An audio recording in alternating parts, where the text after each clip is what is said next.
More evidence that the sinister tech monopoly Google is not on the level, not at all what it claims to be. New leaked communications from inside that company show that Google employees discussed suppressing conservative news websites in their search engine right after the 2016 election. In one post from November 9th, 2016, a Google engineer called Scott Beyer called the Daily Caller and Breitbart opinion blogs, quote, and said that Google employees should reduce the visibility of both sites in search results compared to, quote, legitimate news organizations. Other employees said it was the company's job to provide more, quote, context to rebut news outlets they dislike.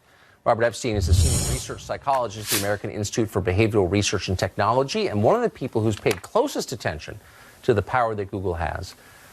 Mr. Epstein, thanks very much for coming on tonight. So Google has said repeatedly that it does not manipulate search results, and yet this is not the first, not even close to the first, piece of evidence we have from within the company showing Google employees discussing ways to manipulate search results.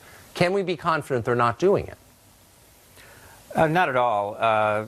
You know, Google was extremely good at keeping its secrets for almost 20 years, but in the last few months that has changed, and there have been quite a number of leaks. And we have seen a number of internal discussions there, like the one that you just described. And there's simply no question that they have very strong political leanings. 95% of donations there go to Democrats.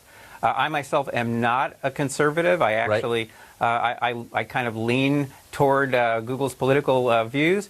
But it's frightening to me because of what I study day by day. It's frightening to me that this company, with very strong political leanings, has the power to shift millions of votes, to shift opinions on a massive scale without people knowing that they're doing it and without being accountable to the public. How can you have a democracy under those circumstances where one privately held company has the power to manipulate people's behavior without people knowing it? Well, that's what I'm saying, and that's exactly what's happening here. And the situation gets even worse when these huge tech companies, the two largest being Google and Facebook, when they both have the same political leanings.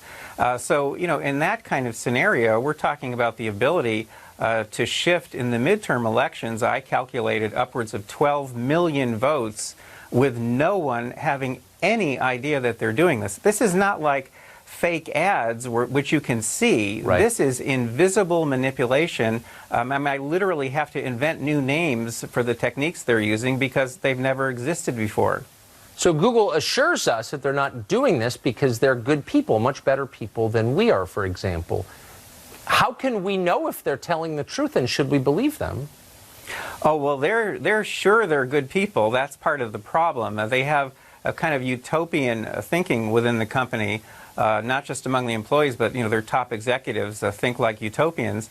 So believe me, they believe that they are doing good for humanity, good for the United States by imposing their values, their thinking on the rest of us. The problem is, as I say, that they can do it in ways that have never existed before in human history.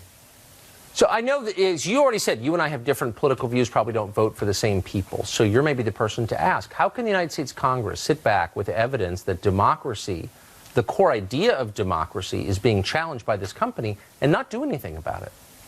Well, the Democrats aren't going to do anything because these companies help them, obviously. The Republicans don't like regulation, so we have a tough problem here in the U.S.